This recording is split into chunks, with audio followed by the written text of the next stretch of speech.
Hello प्रशांत पुरी जी, good morning. आदर्श Singh ji, good morning. जय श्री राम। कुणाल केदरी आया नहीं ना आज? आएगा? नहीं आएगा, okay. Shraddha ji, good morning. Sudarshan चक्र कुमारा, गुड मॉर्निंग। आदित्य साठे जी, सुप्रभात, प्रणाम।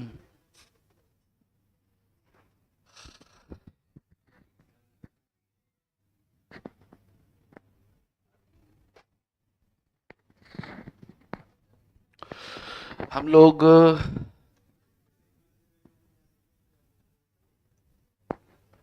चलो स्टार्ट करें क्या बॉस? जय श्री कृष्णा। तुम्हारी टीम नहीं आई ना आज? आ रही है? कौन आ रही है? कोमल, खुशी और सृष्टि, ओके। चलो जी, देखो अब मैं क्या करता हूँ।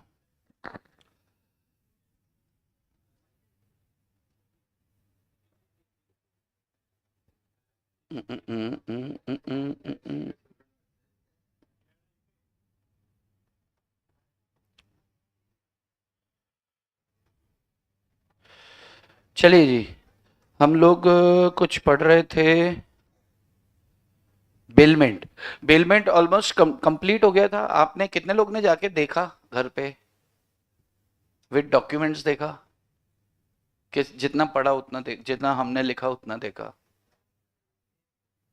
इसके बाद मॉड्यूल या स्टडी मटेरियल से देखा? कितने लोगों ने स्टडी मटेरियल से देखा? ओके, दो लोगों ने देखा, बहुत बढ़िया। बाकी तो बेटा अब तुम्हारी सबकी शादी जल्दी होने वाली है, मुझे ऐसा लगता है।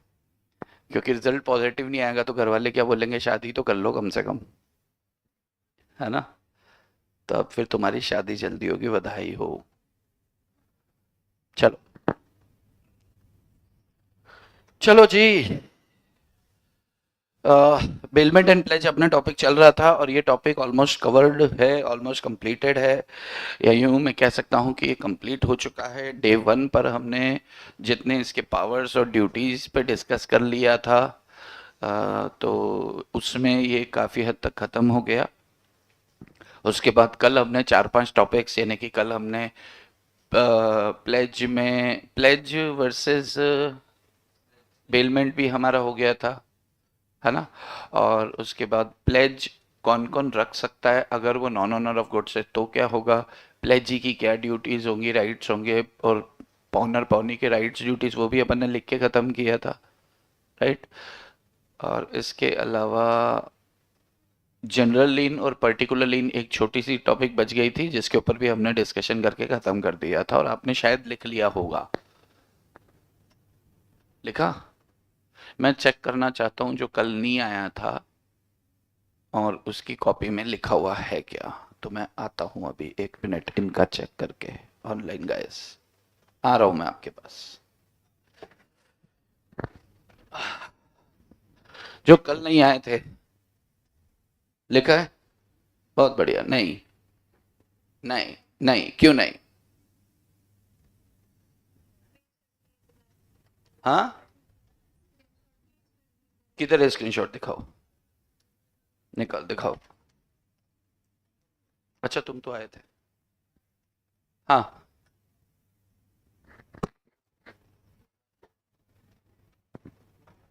तुम्हारा स्क्रीनशॉट देखो, किधर है स्क्रीन? तो उससे निकाले ना। किधर है स्क्रीनशॉट? तुम तो बोली निकाला था स्क्रीनशॉट। मैं बोलता था ना लड़कियां झूठ बोलती हैं। चलो फिर, शादी में बुलाना।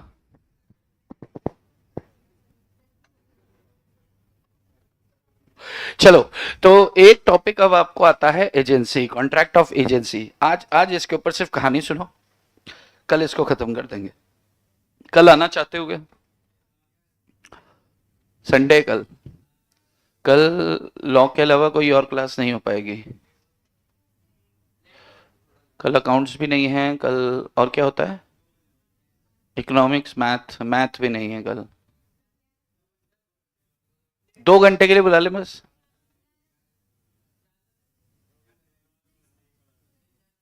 थोड़े ही, 2 घंटे के लिए। अच्छा, टाइम 11 बजे, 9:30 बजे यार। 9:30 बढ़िया है। चलो, नींद पेंडिंग तुम्हारी नींद की। बहुत बहुत बड़ी मेहनतें कर करके सो रहे हो, मेरे को मालूम है क्या करके सोते हो। तब तुम लोग को, मतलब मेरे को मालूम है, सिर्फ आप यूट्यूब देख देख के सोते हो, रील्स देख देख के सोते हो। तो आप इसका मतलब बड़े नींद वाले वो कर रहे हैं। हमने आपकी नींद पकड़ रखी है। यहाँ से कितने बजे चले जाते हो? कौन सा 4? अबे 1 1:30 बजे फ्री हो जाते हो तुम यहाँ से। तो 4 बजे तक तुम इधर एनएसपी करते घूमो, तो उसके लिए हम जिम्मेदार थोड़ी हैं। 1 से 1:30 बजे छुट्टी हो जाती है आपकी। सारा ठीक रहा, हम पे मत फोड़ो। समझ में आ गई बात? ज्यादा आजकल न्यूज मत देखा करो चुनाव वाली। मैं तो, मुझे तो देखनी पड़ती है। मुझे उसके बगैर नींद नहीं आती।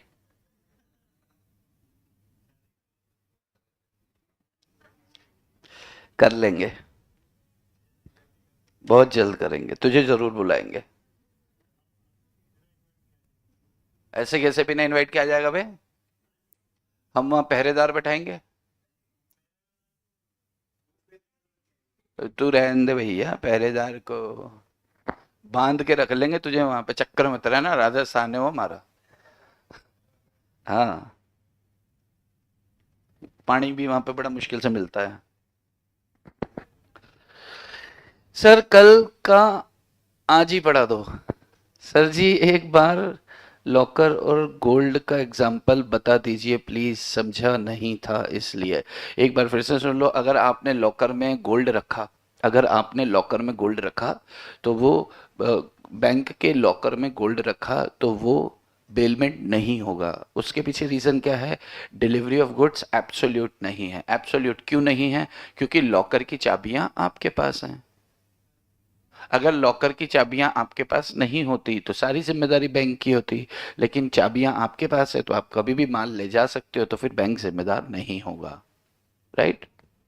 चलो, अब कॉन्ट्रैक्ट ऑफ एजेंसी की बात करें। कॉन्ट्रैक्ट, मैं ऐसा मान के चल रहा हूं कि अब जो बाकी गो थ्रू करना है बहुत आसान शब्दों में दिया हुआ है। अगर आप पढ़ेंगे तो अब मुझे ऐसा लगता है कि समझ आ जाएगा आपको मॉड्यूल स्टडी मटेरियल से।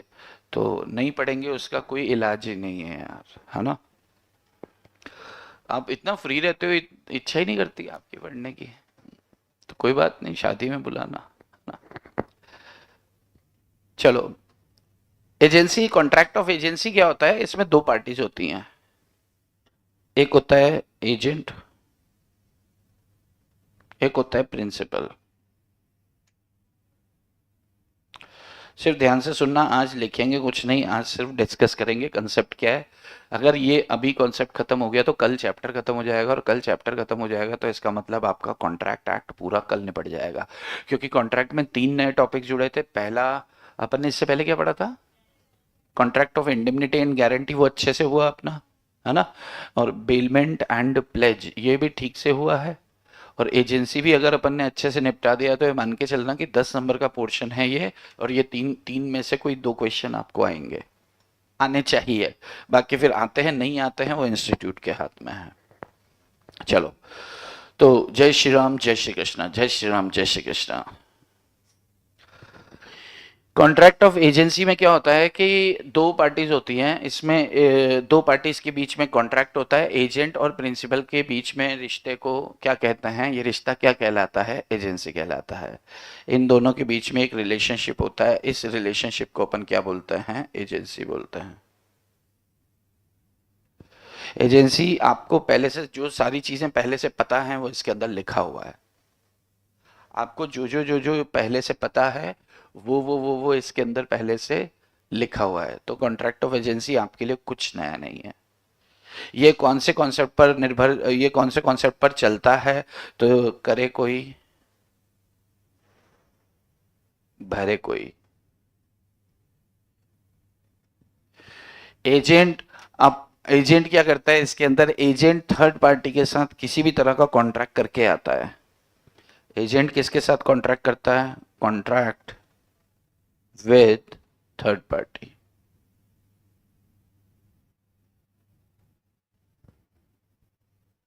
As per the terms agreed in contract of agency। Contract of agency के अंदर जो टर्म्स अग्री हुई हैं, प्रिंसिपल ने बोला है कि माल उधार खरीदना है तो तुम खरीद के आ जाना, पैसे मैं दे दूंगा, चिंता मत करो, मैंने उसको बोल दिया है। तो अगर एजेंट क्या करता है, थर्ड पार्टी से माल खरीदता है और अपने कॉन्ट्रैक्ट ऑफ एजेंसी यानी कि अपनी हदों में रहकर माल खरीदता है, तो फिर प्रिंसिपल जो होता है ऐसे उसके जितने रुपए का भी वो कॉन्ट्रैक्ट करके आया है, तो वो कॉन्ट्रैक्ट के लिए जिम्मेदार लायबल कौन होगा? प्रिंसिपल होगा, यानी कि प्रिंसिपल को सारा पैसा चुकाना पड़ेगा। कॉन्ट्रैक्ट ऑफ एजेंसी यही कहता है। आपको पहले से पता था? नहीं पता था क्या कि कॉन्ट्रैक्ट तुम करके आओगे, जिम्मेदार मैं होऊंगा? तो इसको क्या बोलते हैं कि तुम मेरे एजेंट हो। यस। क्या एजेंट कभी लायबल होता है? तो जवाब है no. Agent will not be liable. कौन लायबल होगा? Principal will be liable for the acts of agent। Agent के एक्ट्स के लिए कौन जिम्मेदार होगा? प्रिंसिपल जिम्मेदार होगा। क्या एजेंट खुद के एक्ट के लिए जिम्मेदार होगा? तो जवाब है नहीं। क्या फिर भी आपको लगता है नहीं नहीं, अगर उसने लिमिट के बाहर काम किया, लिमिट के बाहर काम किया तो एजेंसी से ही बाहर हो गया वो, और जब एजेंसी से बाहर हो गया तो एजेंट प्रिंसिपल का रिलेशनशिप ही नहीं रहा, तो तब वो अपनी इंडिविजुअल कैपेसिटी में लायबल होगा। अरे भाई, अगर if agent acts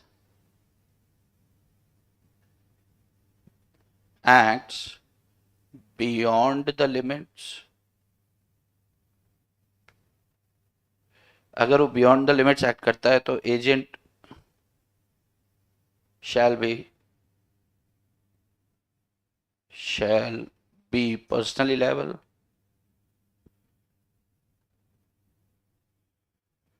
to the acts beyond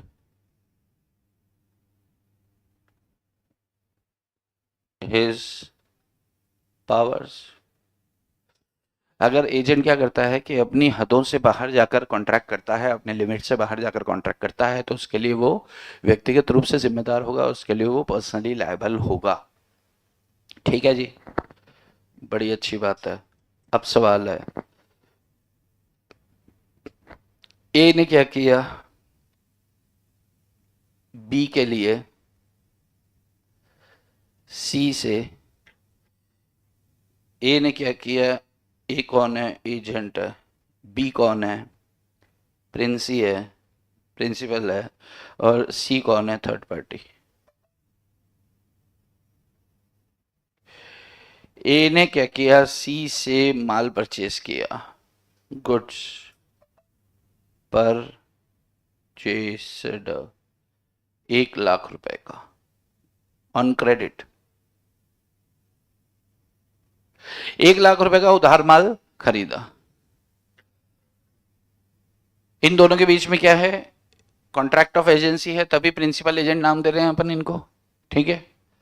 अब सवाल यह है, क्वेश्चन यह है, question number 1, who is liable, who is liable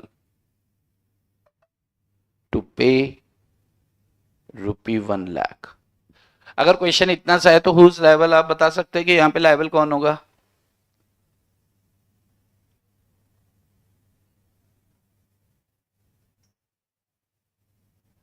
mister B होगा।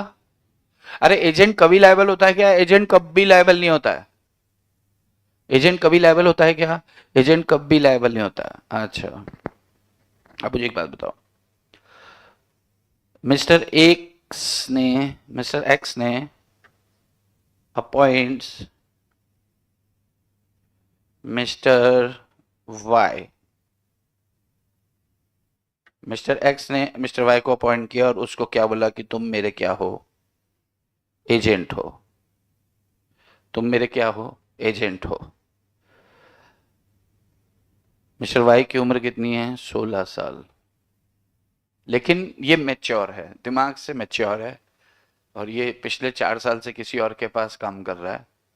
उम्र 16 साल है, अंक हैं, सिर्फ नंबर्स हैं 16, लेकिन उसको मेच्योरिटी बहुत ज़्यादा है। मतलब वो उसके पिताजी खल्लास हो गए थे कभी, तो उसके बाद से, या उसके पिताजी ज़्यादा बीमार रहते हैं, तो काम कर रहा है पिछले 5 साल से, 10-11 साल का था तब से उस फील्ड में काम कर रहा है। तो आपने उसको काम पे रख लिया और अपना एजेंट बना दिया। उसकी उम्र कितनी है, 16 साल। क्वेश्चन में एकदम जो बोल रहा हूँ स्पष्ट बोलो, फिर ये मत बोलना आपने ये नहीं बताया वो नहीं बताया, ठीक है। इसको अपना एजेंट बना दिया। तो अच्छा, सीधा सा क्वेश्चन है। पहला, दो क्वेश्चन है, एक के अंदर दोनों क्वेश्चन खत्म हो जाए फिर देखना। Contract of agency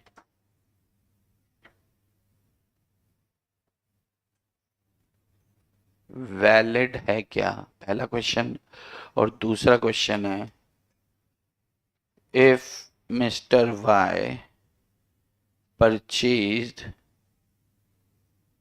goods for mister x,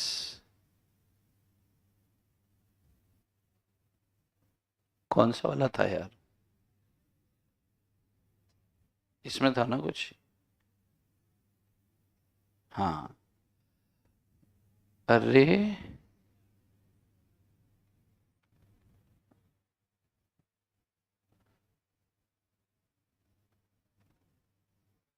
हाँ, फॉर मिस्टर एक्स। ऊपर दिख रहा है क्या कहीं? अच्छा, ये रहा। For mister x on credit worth ₹50,000,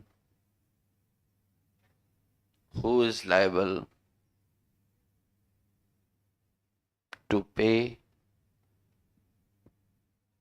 such sum। Question लिख लो आप चाहो तो, क्वेश्चन लिख लो, फिर आपको आंसर करना है। और जिसका आंसर जो तैयार कर चुका है, मैं आ रहा हूँ पास में, आप बताइए मुझे आंसर आपकी नोटबुक में लिखकर कि क्या ये कॉन्ट्रैक्ट ऑफ एजेंसी वैलिड है, तो आपको जवाब देना है वैलिड है, यस, और इनवैलिड है, वट। क्या मिस्टर वाई ने मिस्टर एक्स के लिए 50,000 रुपये का उधार माल खरीदा, तो इस पैसे के लिए कौन लायबल होगा। तो एजेंसी वैलिड है तो कौन लायबल होगा, अगर आपका जवाब इनवैलिड है तो कौन लायबल होगा। आपको सोचना है, समझना है, फिर आंसर करना है।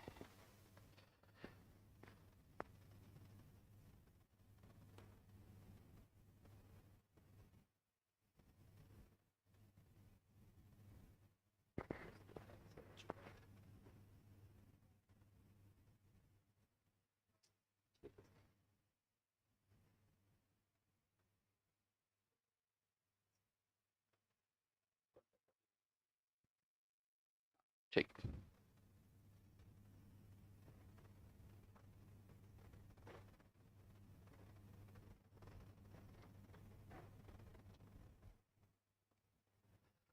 लिखें।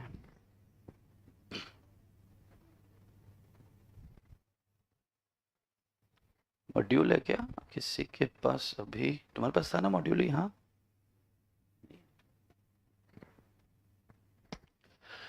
लिखें क्वेश्चन, फिर आंसर करना।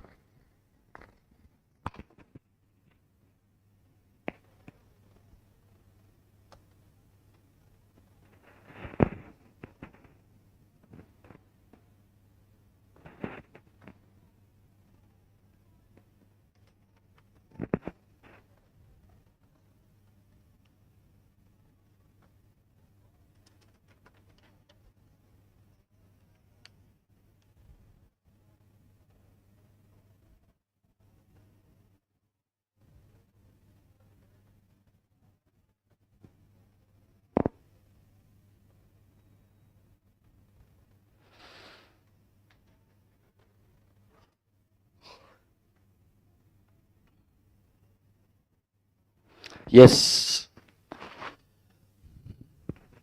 आदर्श का जवाब है हिमांशु, आदर्श गुड, आदित्य साठे, मिस्टर आर्यन आपका लॉकर ठीक हो गया, अमन कुमार जी, बाकी लोग भी आंसर करें भाई।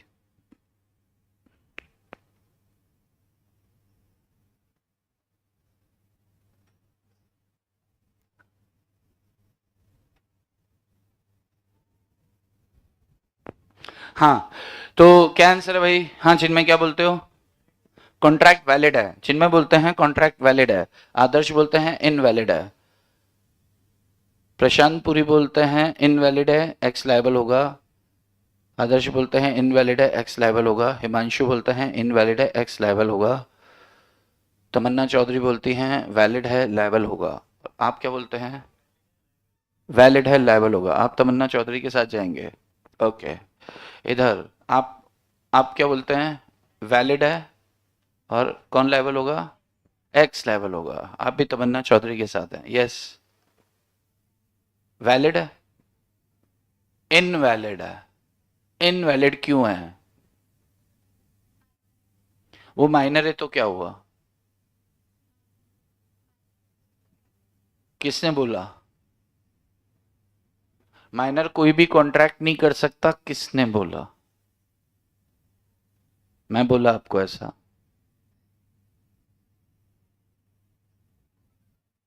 माइनर कोई कॉन्ट्रैक्ट कर सकता है कि नहीं कर सकता है? कर सकता है। माइनर सारे कॉन्ट्रैक्ट कर सकता है जिसमें उसका लाइबिलिटी क्रिएट ना हो। एजेंट का लाइबिलिटी कभी क्रिएट होता है क्या? नहीं होता। तो यहां पर जिम्मेदार भाई, कॉन्ट्रैक्ट ऑफ एजेंसी में लायबल हमेशा कौन होता है? प्रिंसिपल होता है। तो जब लायबल प्रिंसिपल होगा, इसका मतलब उस बच्चे की कभी तो लाइबिलिटी आएगी ही नहीं। जब उसकी कभी लाइबिलिटी आएगी ही नहीं तो फिर वो बिल्कुल ऐसा कॉन्ट्रैक्ट कर सकता है? तो ये कॉन्ट्रैक्ट ऑफ एजेंसी वैलिड है। रईस, प्रशांत, आदर्श, तमन्ना आप सही हैं। हिमांशु जी, ये इनवैलिड कैसे हुआ, कोई मुझे बताए तो। इनवैलिड किस किस का आंसर था?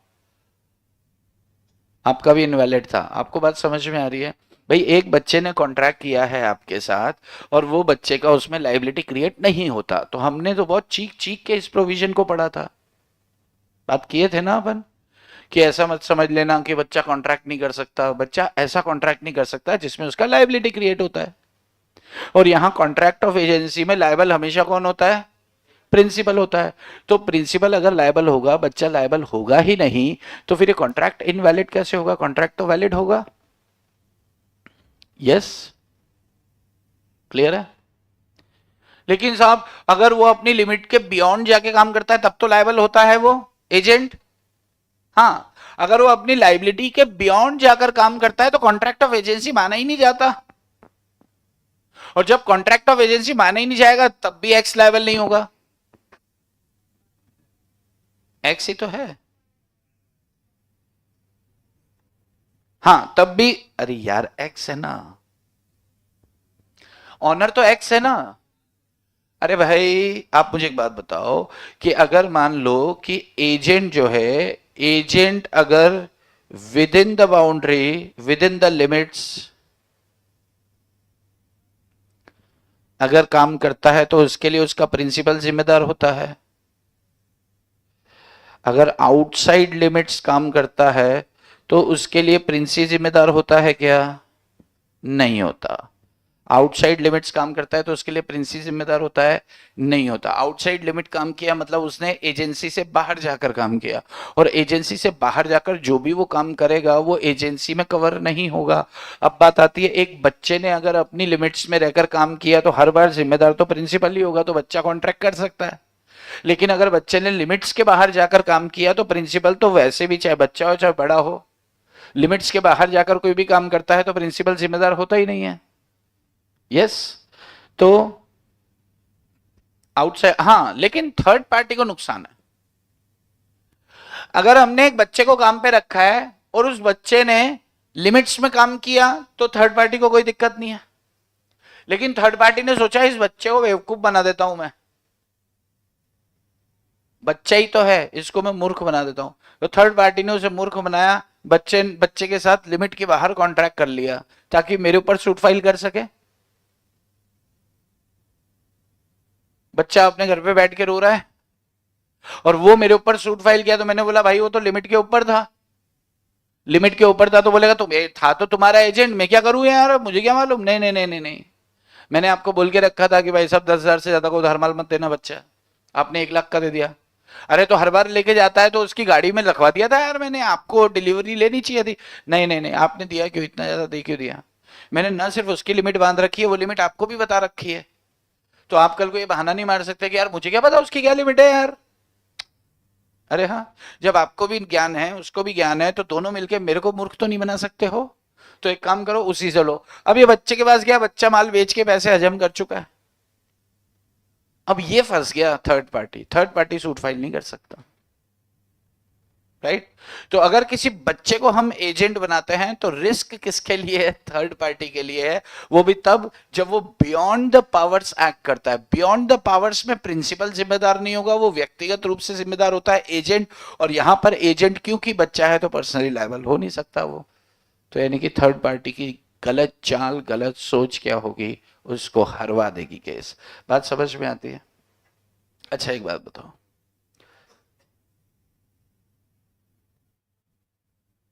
क्वेश्चन नंबर 2, क्वेश्चन नंबर 1 था ये, question number 2। Mister A, mister A ने क्या किया, अपॉइंट किया मिस्टर बी, जिसकी उम्र 25 साल है, बहुत मैच्योर, बहुत समझदार, मार्केट में नाम चलता है। ए ने बी को अपॉइंट किया, बी का मार्केट में नाम चलता है पूरे बाजार में। मान लो आपका कपड़े का व्यापार है, किस चीज का व्यापार है, कपड़े का व्यापार है। तो पूरे कपड़ा मार्केट में एक बंदा ऐसा है कि वो माल खरीदने बेचने का काम करवाता है। तो आपने सोचा कि यार क्यों नहीं इसे मैं अपने अंडर काम पे रख लूं, इसको अच्छी मोटी तनख्वाह दूंगा तो ये काम करने आ जाएगा। तो उसने उसको अच्छा ऑफर दिया, ऑफर दिया तो वो उसका एजेंट बन गया।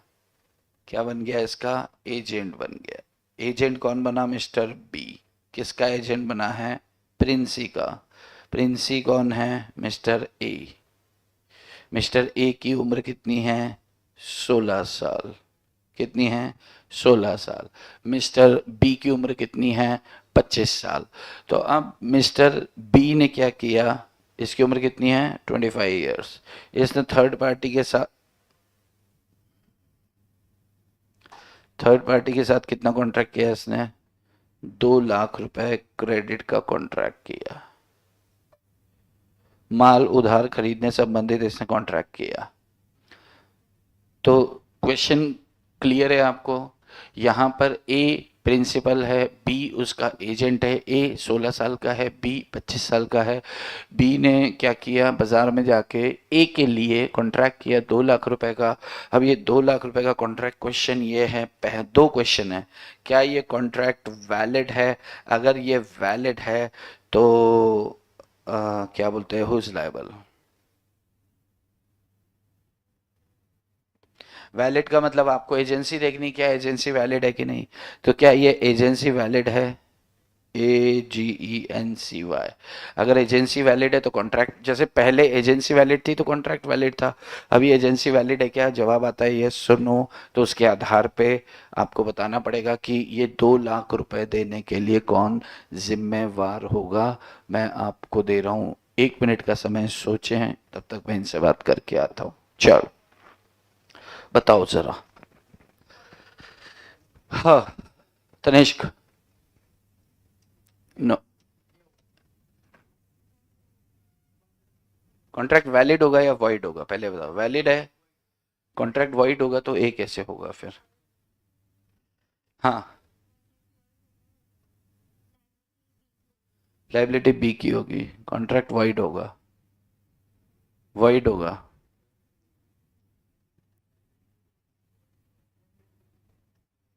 हाँ भूषण, वॉइड होगा। लाइबिलिटी किसकी होगी यार, बी की। ए की लाइबिलिटी होगी बी की, ए की लायबिलिटी होगी,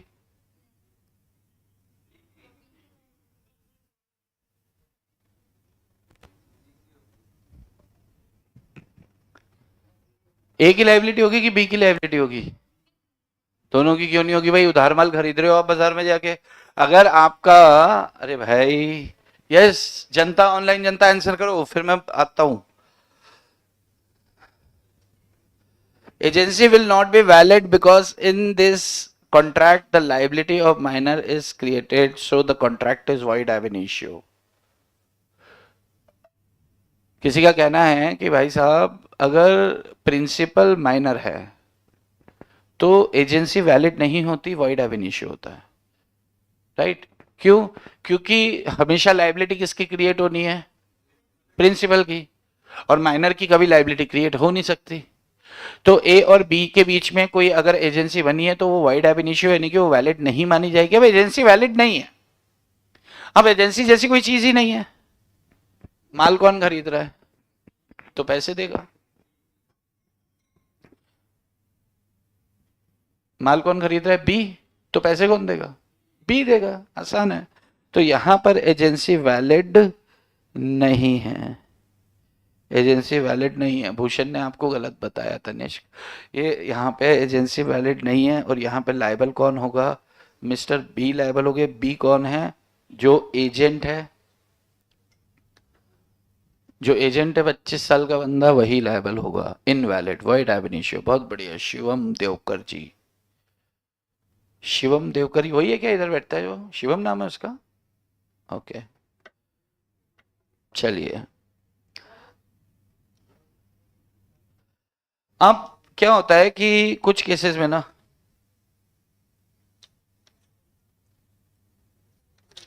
अरे तो चैप्टर तो अच्छा खासा है यार, अबे खत्म ही नहीं हो रहा है तो बस कर भाई, कल बैठना पड़ेगा यार क्लास के लिए, तो घना लंबा चैप्टर दिख रहा।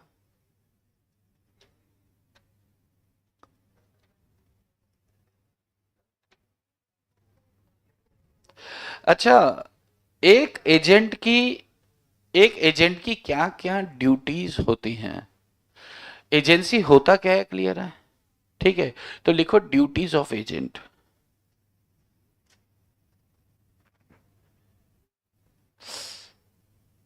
ड्यूटीज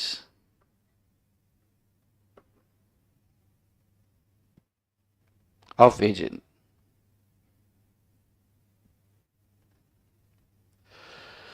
इसमें फर्स्ट लिखें ड्यूटी टू फॉलो इंस्ट्रक्शन और customs.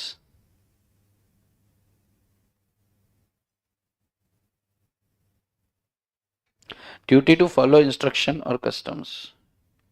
Number 1, duty to follow customs और इंस्ट्रक्शंस।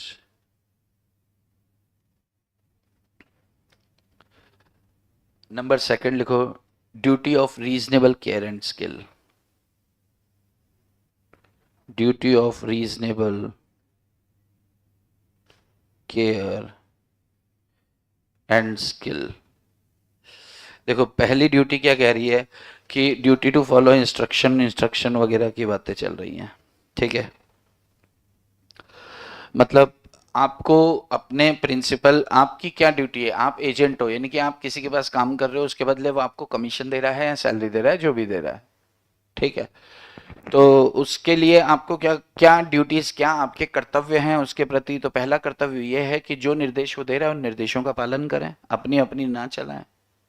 अगर उसने कोई निर्देश नहीं दिए हैं कुछ संबंध में, कुछ केस में अपना प्रिंसिपल अपन को नहीं कहेगा, तो फिर ऑर्डिनरी कोर्स ऑफ बिजनेस में इस तरह के व्यापार में क्या ऐसा किया जाता है? तो देखो, जैसे मान लो आपको क्या किया कि दारू की दुकान पे नौकरी पे रखा, मतलब आप उधर काम कर रहे हो, आप क्या हो? एजेंट हो, आपको माल बेचने का अधिकार है। आप शराब की दुकान के क्या हो? सेल्समैन हो। ये उदाहरण नहीं लेना चाहिए क्या? चलो, अच्छा, ये सेल्समैन, वहां के सेल्समैन चोरी कैसे करते हैं मालूम है आपको? पी जाते हैं। अरे पियेंगे तो माल कम होगा ना यार। क्या करते हैं चिन्मय? कुछ बताया था आपने। पानी मिला देते हैं, हाँ पानी मिला देते हैं। वो क्या करते हैं उसके अंदर, बॉटल के अंदर, बॉटल में से थोड़ी सी निकालते हैं और थोड़ा सा पानी डाल देते हैं। तो ऐसे क्या करते हैं कि पानी मिला मिला के चार बॉटल में से थोड़ा थोड़ा थोड़ा थोड़ा निकाल के और एक पांचवी बॉटल तैयार कर लेते हैं। और उन चार बॉटल्स में इतना इतना इतना इतना निकाल के उसके अंदर पानी पानी पानी पानी, ब्लू है पानी पानी। तो ऐसे कर देते हैं, तो चार की कितनी हो जाती है, पांच। लेकिन सवाल ये है कि जैसे बॉटल तो सील पैक रहती है, तनिष्क आपको तो पता होगा, ठीक है? तो अब वो सील पैक रहती है, तो वो कैसे खोलते हैं, ये स्टाइल होता है उनका, उनके पास एक स्टाइल होता है, एकदम ऐसे खोलते हैं जैसे आप जब उसकी सील खोलोगे ना तो ऐसे कट आवाज आएगी, कड़ खुलेगा, जैसे कि आपको मतलब उसकी सील पहले से खुली हुई है। उसकी सील क्या है, पहले से खुली हुई है।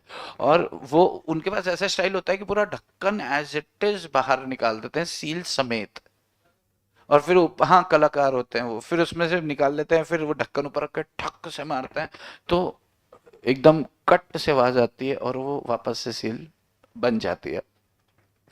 तो अब वहां पे क्या चोरी करने के निर्देश आपको हैं? अगर आप ऐसे करते हुए पकड़ में आ गए तो फिर वो क्या करेगा, आपकी सैलरी काट सकता है क्या? यस, काटेगा ही। आप उसका माल क्या कर रहे हो, आप क्या कर रहे हो, उसको सेल बराबर दे रहे हो। मतलब आप अपने सेठ को बता रहे हो कि मैंने 20 बॉटल बेच दी है, तो 20 बॉटल के सामने वाला क्या, आप बॉस को पैसे दे रहे हो, बॉस खुश है, आपने कुछ अब बॉस की जेब से चोरी की कि कस्टमर की जेब से चोरी कर रहे हैं? कस्टमर की जेब से आप क्या चुरा रहे हो, उसकी उसकी मेहनत पसीने की कमाई की खरीदी हुई दारू में से आप में आपने क्या किया, मिलावट कर दिया, है ना? आपने भी सोचा भाई घर जाके तू पानी मिलाएगा तो पानी मैं तेरे को फ्री दे देता हूँ। तो आपने क्या किया, उसके अंदर पानी वानी मिला के थोड़ा सा दे दिया ताकि उसको तकलीफ ना हो। आपने समाज सेवा करी, लेकिन उस समाज सेवा में आपको मजा आ रहा है क्योंकि आपको पैसे बच रहे हैं। तो अगर इस तरह का कोई भी एक्ट करते हुए अगर आपका बॉस, पहली बात तो ये है कि आपकी ड्यूटी होती है कि आपको इस तरह की चोरी चकारी नहीं करनी है, लेकिन अगर ऐसे करते हुए आप पकड़े गए तो क्या प्रिंसिपल आपके कमीशन से पैसा डिडक्ट कर सकता है? तो इसको क्या बोलते हैं, not to earn personal gain, ये आपकी ड्यूटी होती है। भाई एजेंट की क्या ड्यूटी है कि भाई वाइल ऑन शॉप और on contract of agency, agent का क्या ड्यूटी होता है, not to earn personal gain. अपने व्यक्तिगत लाभ के लिए, अगर आप पर्सनल प्रॉफिट्स के लिए उधर काम कर रहे हो तो भाई तुम अपना ही धंधा कर लो, राइट? और अगर पर्सनल प्रॉफिट के लिए आपने कुछ भी किया और आपने पैसे कमा लिए, तो वो सारा पैसा आपको किसको लौटाना पड़ेगा, अपने प्रिंसिपल को लौटाना पड़ेगा, ठीक है? अच्छा, भाई आपको उधर दुकान पे क्या बोला कि भाई सुबह 7 बजे आना है आपको, और शाम को सुबह 7 बजे से शराब की दुकान खुल जाती है। तो सुबह 7 बजे कौन आता होगा यार, सुबह सुबह 7 बजे? अरे बहुत सारे होते हैं, सुबह से चालू हो जाते हैं कुछ लोग।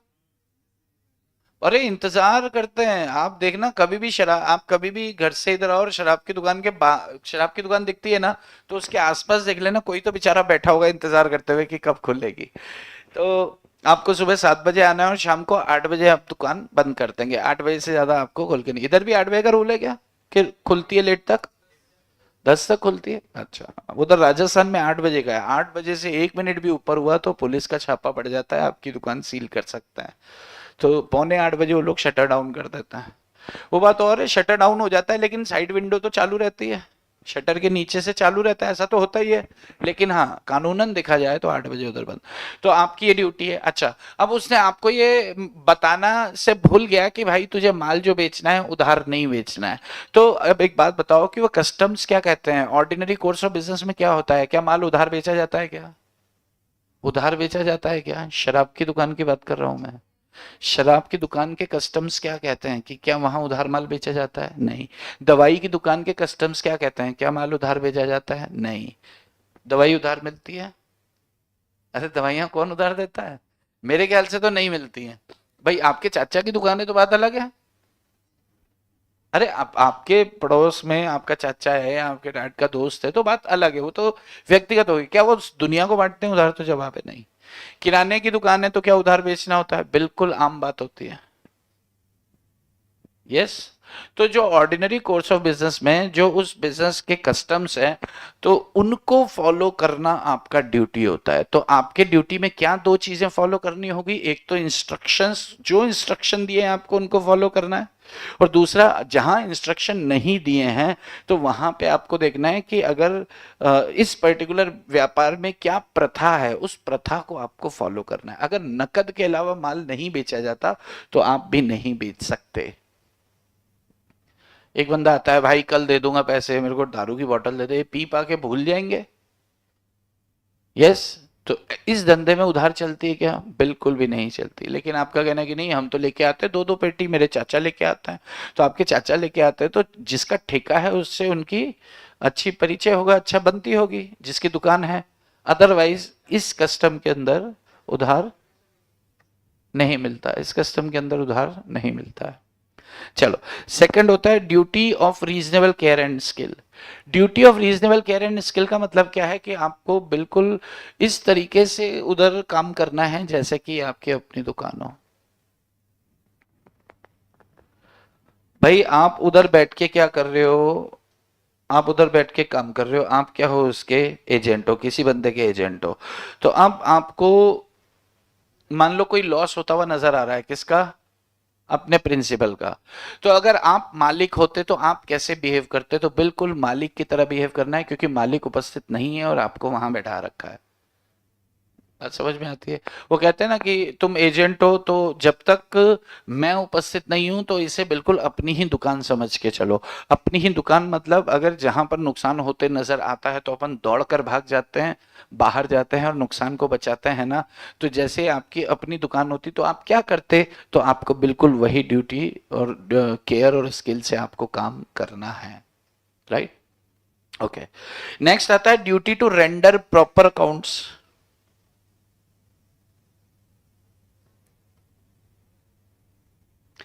नंबर 3 क्या है? ड्यूटी टू रेंडर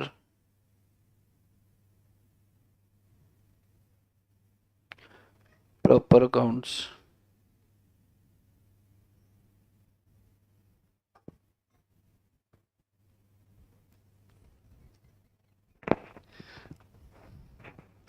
एक बच्चा कह रहा है कि सर मैं एक नेता के पास गया था सुबह।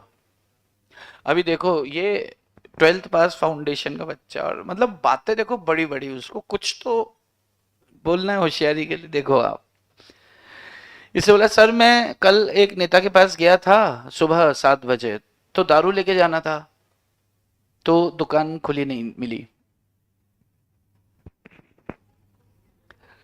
मतलब कैसे बत्ती आ जाए, समझ नहीं आता कहाँ क्या क्या खा के बड़े हुए हो रहे तुम लोग। चलो नेक्स्ट लिखो। अरे हाँ, चलो लिख तो लो। Agents duty to communicate with principal. Duty to communicate, duty to communicate. तो आप फोन करते यार, आपको नहीं मिली थी तो?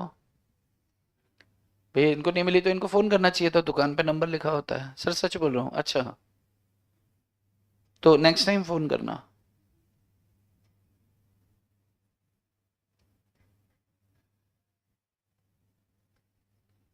Duty not to deal on his account.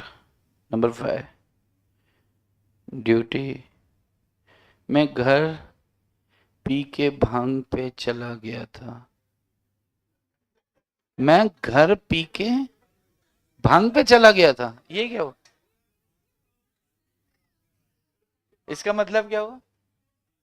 अच्छा, मैं भांग पी के घर पे चला गया, मतलब ये अभी ये वही वाला है जो 7 बजे वो दुकान के बाहर मिलते हैं। बहुत बढ़िया, बहुत बढ़िया। चलो तो अब आप ये टाइम पास करोगे इस तरह की बातें तो मैं आपको बंद कर दूंगा। ऐसे बंद कर सकते हैं ना अपन? हाँ। घर पी के भांग पे चला गया था। बेटा घर ही पी जाएगा अगर ऐसे चलेगा तो। सही बोल रहा है वो, गलत थोड़ी बोल रहा है। Duty not to deal. on his own account.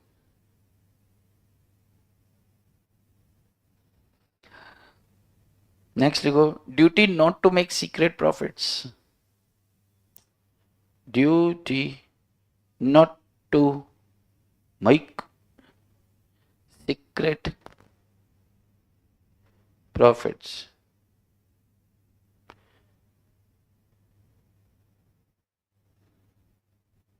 Duty not to सारे मैसेज डिलीट कर दिए इसने. Not to make secret profits. Next लिखें duty not to delegate. Delegate समझते हो? डेलीगेट समझते हो? क्या करना? डेलीगेट मतलब कोमल,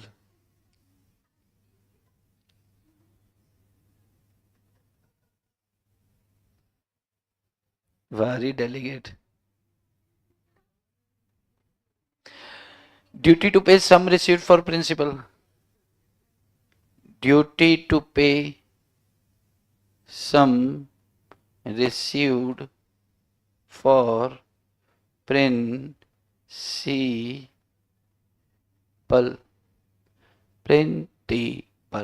Principal. Next लिखो, duty not to use confidential information received in the course of agency against the principal. लिखो ड्यूटी, मतलब इसमें ये क्या कह रहा है कि ड्यूटी नॉट टू रिसीव, मतलब आपके पास उसकी कुछ खुफिया जानकारी है, उसकी कुछ सीक्रेट आपके पास है, किसके? प्रिंसिपल के. तो प्रिंसिपल के खिलाफ इसको यूज नहीं करना. Duty not to use any confidential information confidential information received in the course of agency against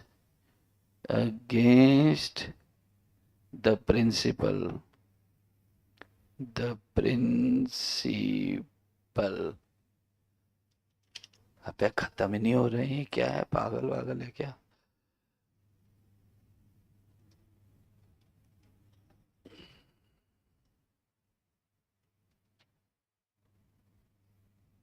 बहुत है.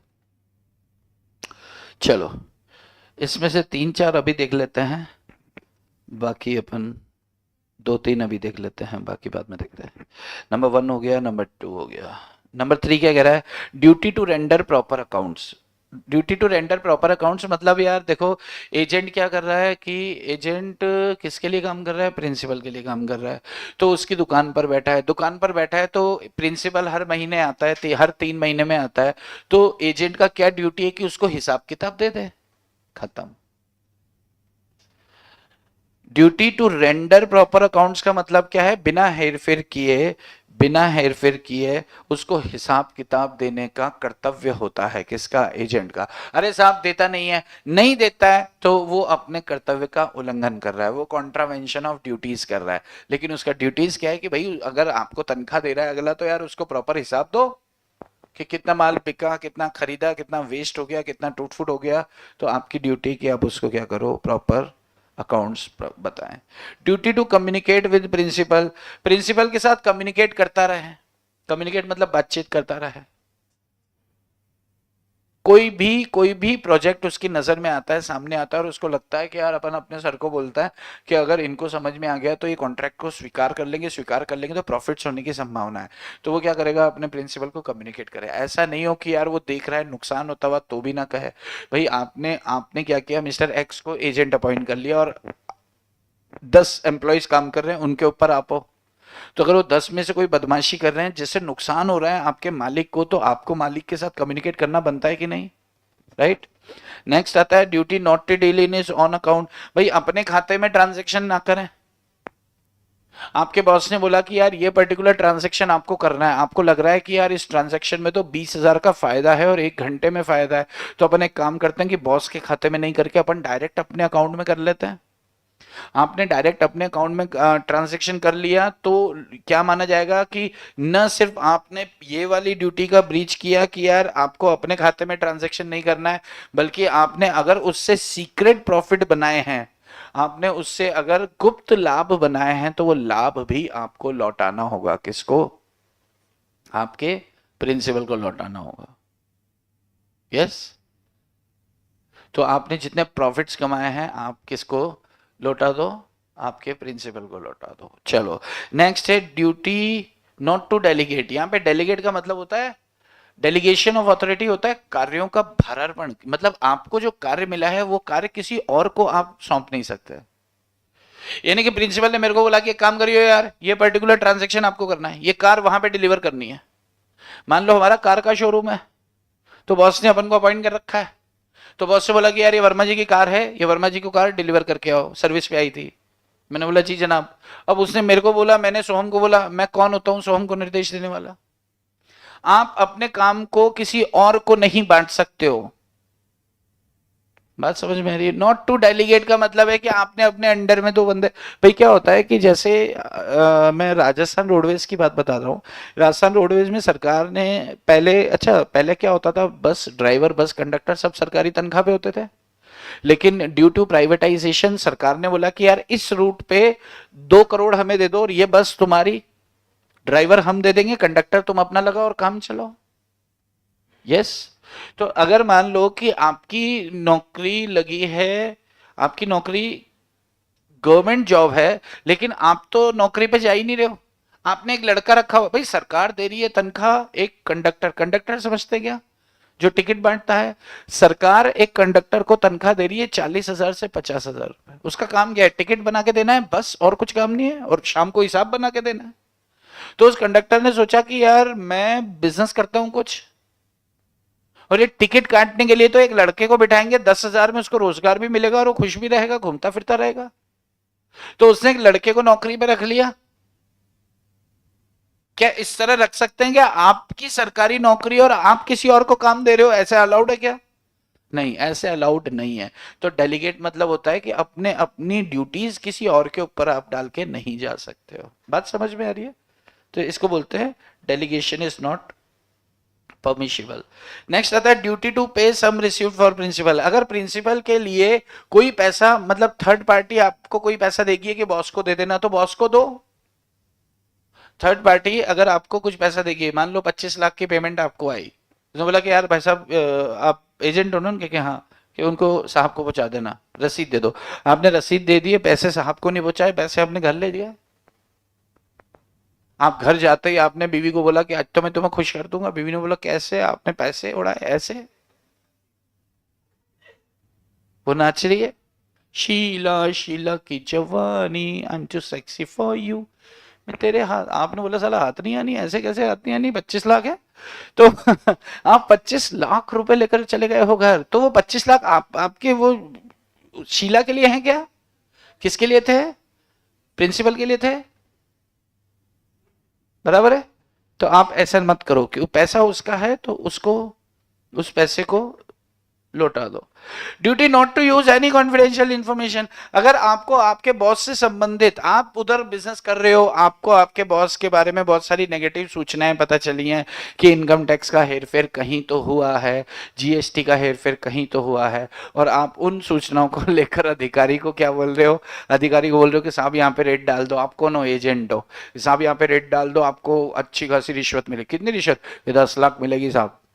मेरे को क्या मिलेगा साहब? कि 20% तेरा है यार, तू बस ऐसे बताता जा। हर साल क्या, अगर किसी का एजेंट बन के जा और वहां उन पे छापा डलवा दे, तो ये अच्छी बात है क्या? नहीं है। तो ये बोला कि ऐसा आपका कर्तव्य है, आपका कर्तव्य है कि उसकी कॉन्फिडेंशियल इंफॉर्मेशंस को उसके अगेंस्ट इस्तेमाल ना करें। तो अगर क्वेश्चन आता है कि बताओ बच्चों, बताओ कि कॉन्ट्रैक्ट ऑफ एजेंसी से आप क्या समझते हैं और एक एजेंट की क्या ड्यूटीज होती हैं, क्या कर्तव्य होता है, तो इसमें से कोई 4 से 5 पॉइंट्स लिख सकते हैं अपन, 2-2 लाइन है, आसान है। यस। चलो, तो आज के लिए हम ये एजेंसी को इतना छोड़ते हैं, बाकी की चर्चा करेंगे हम कल। कल कितने बजे होगा तो समय डिसाइड करके ग्रुप पर डाल दिया जाएगा। अगर क्लास हुई तो आपको मैसेज आ जाएगा, अगर नहीं हुई तो मैसेज नहीं आएगा। ठीक है, चलो जी, बाय बाय, जय श्री कृष्णा।